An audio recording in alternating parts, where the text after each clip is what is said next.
लगातार बनाए रखिएगा। और इसी के साथ अंतर्राष्ट्रीय खबर की ओर रुख कर लेते हैं, जो है अगली खबर पाकिस्तान से, जहां पाकिस्तान आर्मी चीफ जनरल असीम मुनीर की अब उल्टी गिनती शुरू हो चुकी है। जी हाँ, अमेरिका ने एक ऐसा फैसला लिया है जिससे पाकिस्तान की हवा टाइट हो जाएगी। दरअसल अमेरिकी सांसदों ने पाकिस्तान के आर्मी चीफ जनरल असीम मुनीर पर ग्लोबल मैग्निस्टिक एक्ट के तहत प्रतिबंध लगाने की मांग की है, जिसमें इमरान खान और राजनीतिक विरोधियों का उत्पीड़न भी शामिल है। और अगर ये बिल पारित हो जाता है तो अगले 180 दिनों के भीतर जनरल मुनीर पर प्रतिबंध लग सकता है। लेकिन उससे पहले आपको दिखाते हैं कि कैसे पाक आर्मी चीफ की हवा टाइट है।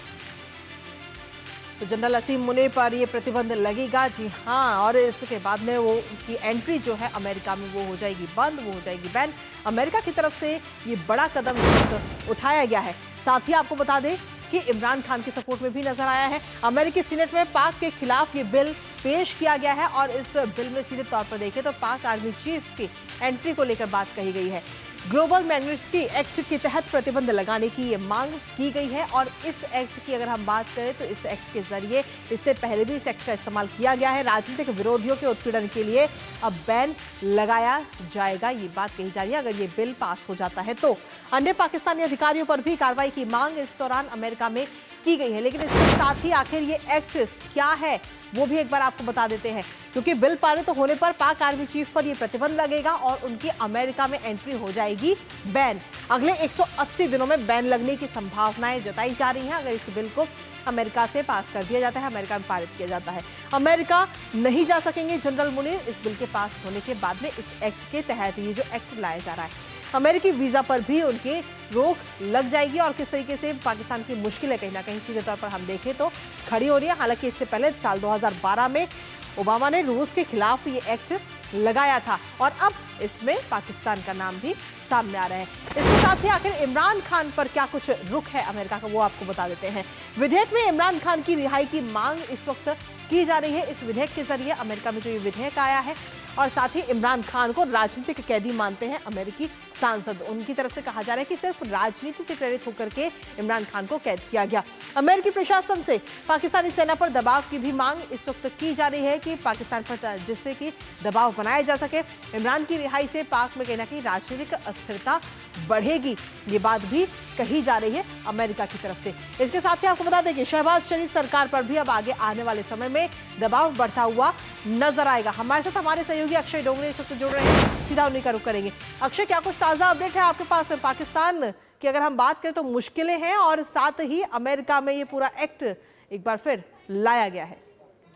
बिल्कुल कृतिका, आपने ठीक कहा कि जिस तरह से ये बिल लाया गया है सेनेट के सामने, उससे पाकिस्तान की मुश्किलें तो बड़ी ही है, लेकिन एक तरह से एक्सपोज एक बार फिर से पाकिस्तान हो चुका है कि किस तरह मिलिट्री का इस्तेमाल करके वहाँ पर जो डेमोक्रेसी, जो नाम की डेमोक्रेसी चलती है, उसको किस तरह से दबाया जा रहा है। और अगर ये बिल की बात की जाए तो एक बाई पार्टीसन बिल है, यानी कि कोई एक पार्टी नहीं है बल्कि रिपब्लिकन और डेमोक्रेट पार्टी दोनों के जो सेनेटर्स हैं उन्होंने साथ मिलकर ये बिल पेश किया है। और अगर हिस्टोरिकली देखा जाए तो कई सारे केवल कुछ ही ऐसे बिल होते हैं जिनको दोनों पार्टियों का समर्थन होता है। और अगर ये आसिम मुनीर के ऊपर अगर प्रतिबंध की अगर बात की जाए तो उसमें एक तरह से देखा जा रहा है कि दोनों पार्टियां, चाहे वो रिपब्लिकन पार्टी हो या फिर डेमोक्रेट पार्टी हो, दोनों साथ मिलकर अपना रुख साफ कर चुके हैं कि जो जनरल है वहाँ के आसिम मुनीर, वो किस तरह से वहाँ पर अपने जो पॉलिटिकल अपोनेंट्स हैं उनका दमन कर रहे हैं, उनके ऊपर ऑपरेशन कर रहे हैं। और किस तरह से इमरान खान जो वहाँ के पूर्व प्रधानमंत्री हैं उनके ऊपर उनको जिस तरह से जेल में रखा गया है या फिर उनके ऊपर जिस तरह से सजा के बाद सजा आ रही है,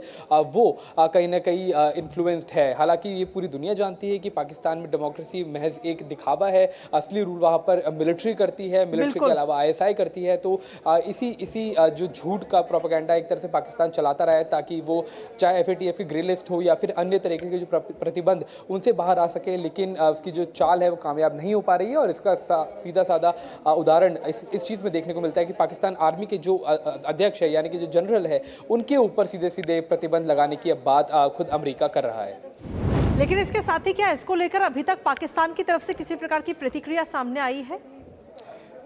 जी उसका इंतज़ार है। पाकिस्तान में अगर देखा जाए तो जब अमेरिका से जुड़े हुए मुद्दे रहते हैं, क्योंकि जिस तरह से फंडिंग अमेरिका खुद पाकिस्तान की करता रहा है, तो सीधे तौर पर खुलकर कोई कुछ बोलने के लिए तैयार नहीं होता है। ख़ास तौर पे जब बात वहाँ के सेना अध्यक्ष की हो, तो चाहे वो राजनीतिक दल हो या फिर वहाँ के खुद प्रधानमंत्री, कुछ भी बोलने से बचते रहे हैं। क्योंकि हमने देखा है कि जब भी आर्मी के खिलाफ कोई भी आवाज़ उठती है तो उसको पूरी तरह से दबा दिया जाता है, चाहे वो तख्ता पलट करके हो या फिर वो जिस तरह से इमरान खान को जेल में डाला गया उस तरह से।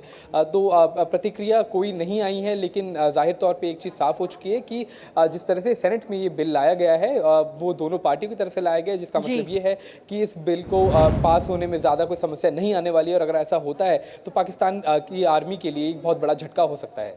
चलिए, फिलहाल बहुत बहुत शुक्रिया अक्षय, तमाम जानकारी हमारे साथ साझा करने के लिए। इस खबर पर आप अपनी नज़र लगातार बनाए रखिएगा और इसी के साथ फिलहाल मुझे और न्यूज़ पंच की पूरी टीम को दीजिए अनुमति। नमस्कार।